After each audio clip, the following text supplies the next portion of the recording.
কৃত্রিম বুদ্ধিমত্তা বা এআই ব্যবহার করে নির্মিত সিনেমাও অস্কারের শীর্ষ পুরস্কার জিততে পারে বলে নিয়ম করেছে একাডেমিক আয়োজকরা। একাডেমি অ্যাওয়ার্ডসের আয়োজক সংস্থা academy of motion picture arts and science এই নতুন নিয়ম জারি করেছে। সংস্থাটি বলছে, এআই ও অন্যান্য ডিজিটাল টুলের ব্যবহার অস্কারের মনোনয়ন পাওয়ার সম্ভাবনায় সাহায্য বা ক্ষতি করবে না।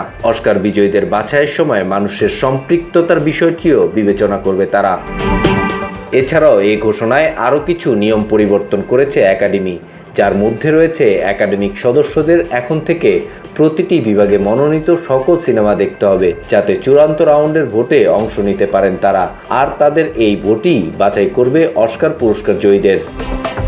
এবছরের মার্চে অস্কার অনুষ্ঠানে ব্রুটালিস্ট ছবিতে সেরা অভিনেতার পুরস্কার জিতেছেন অ্যাড্রিয়ান ব্রডি।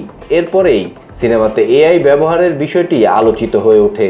এই সিনেমাটিতে হাঙ্গেরিয়ান ভাষায় কথা বলার জন্য অভিনেতার উচ্চারণ উন্নত করতে জেনারেটিভ এআই ব্যবহৃত হয়েছে।